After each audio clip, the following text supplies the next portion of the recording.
Shalom, selamat pagi Bapak Ibu Guru dan teman-teman. Nama saya Claudia dari kelas 11 IPA.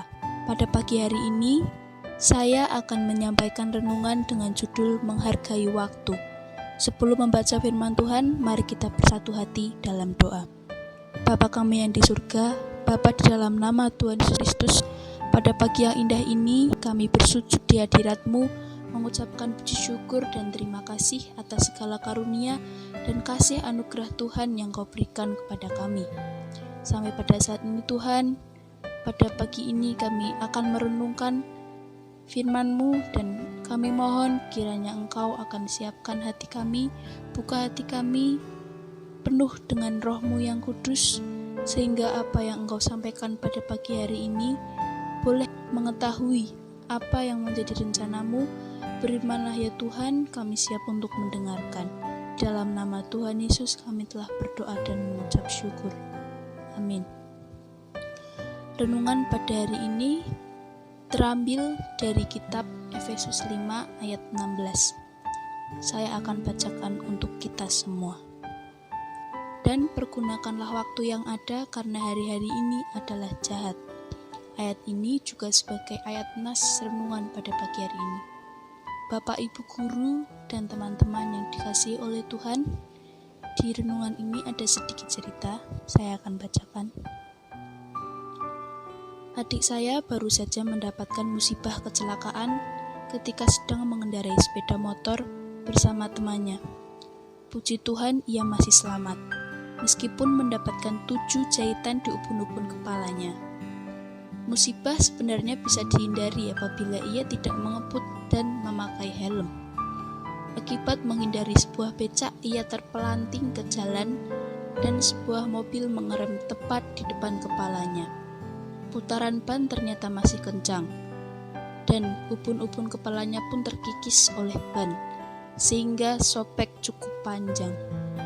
Bayangkan, seandainya pengemudi mobil itu telat menginjak rem sepersekian detik saja, atau kurang dalam sedikit saja, kepalanya bisa remuk tergiling mobil itu. Saya bersyukur Tuhan masih memberi kesempatan baginya untuk hidup. Saat ini ia masih beristirahat untuk memulihkan luka-luka dan bengkak yang ia alami sekujur tubuh. Kasus near death experience yang dialami adik saya semakin membuka mata saya bahwa kita tidaklah pernah tahu kapan kita akan meninggalkan dunia ini. Bisa jadi puluhan tahun lagi, beberapa jam lagi, bahkan mungkin pula sedetik lagi.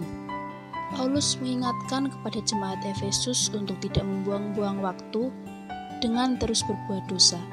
Ia mengingatkan, karena itu, perhatikanlah dengan seksama bagaimana kamu hidup. Janganlah seperti orang bebal, tetapi seperti orang arif. Ada di dalam Efesus 5 ayat 15. Ini pesan yang sangat penting karena tidak selamanya kesempatan untuk bertobat itu ada pada kita. Jangan bebal, tapi jadilah orang yang bijaksana dengan menghargai waktu yang masih diberikan kepada kita.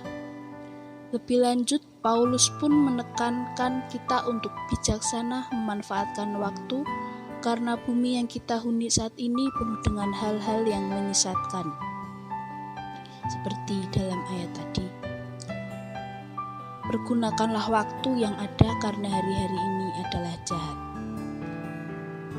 Dari apa yang dialami adik saya kemarin, kita bisa melihat betapa sepersekian detik saja sudah begitu berharga. Sadarilah betapa seringnya kita sulit menghargai waktu dengan baik. Padahal membuang 1 menit atau 1 detik saja akan berarti membuang sebuah kesempatan besar. Waktu yang sudah berlalu tidak bisa diulangi lagi. Kesempatan seringkali berlalu tanpa bisa kita dapat kembali. Tetapi kita begitu seringnya terlena dengan segala kenikmatan dunia, sehingga selalu berpikir bahwa kita masih punya banyak kesempatan. Yesus jelas berkata, karena itu berjaga-jagalah, sebab kamu tidak tahu akan hari maupun akan saatnya. Ada di dalam Matius 25 ayat 13. Terlena menunda-nunda memang menjadi kebiasaan buruk bagi manusia. Itulah sebabnya kita perlu mengingat sepenggal dosa Musa mengenai hal ini yang tertulis dalam "Ajarlah kami menghitung hari-hari kami sedemikian, hingga kami beroleh hati yang bijaksana."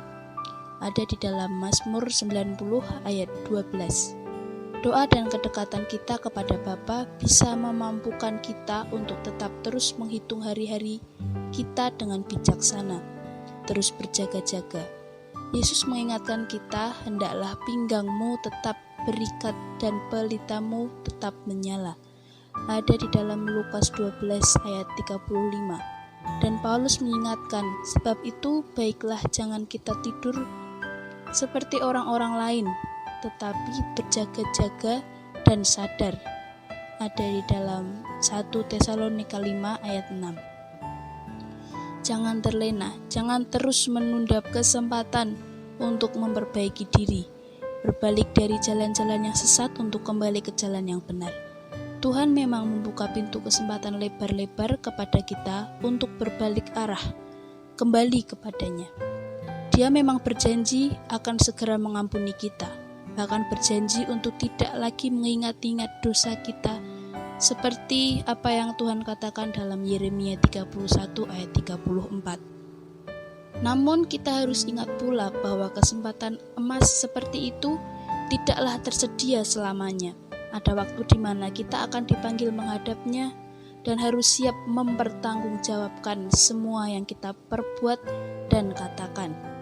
Dan kita tidak akan pernah tahu kapan saat itu tiba.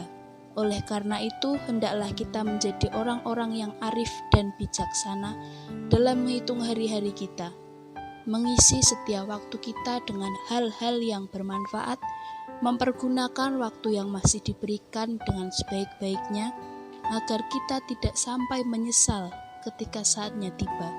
Marilah kita hargai setiap waktu yang Tuhan berikan dengan semaksimal mungkin. Untuk mengakhiri renungan pagi ini, mari kita bersatu hati kembali di dalam doa. Kembali kami menghadap kehadirat-Mu ya Tuhan, penuh ucapan syukur dan terima kasih atas firman-Mu yang telah Kau berikan pada pagi hari ini. Biarlah firman-Mu itu menjadikan kekuatan iman, kepercayaan kami sepanjang hari ini di dalam kami yang memulai belajar mengajar sepanjang hari ini, materi yang guru-guru kami berikan kepada kami, meteraikan ya Tuhan firman-Mu, dan kiranya Tuhan sendiri yang akan membimbing sepanjang kehidupan kami sepanjang hari ini, dan firman-Mu itu menjadikan pelita bagi kehidupan kami.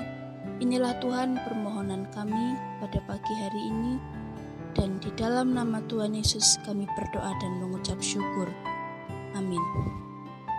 Selamat pagi, selamat beraktivitas. Tuhan Yesus memberkati.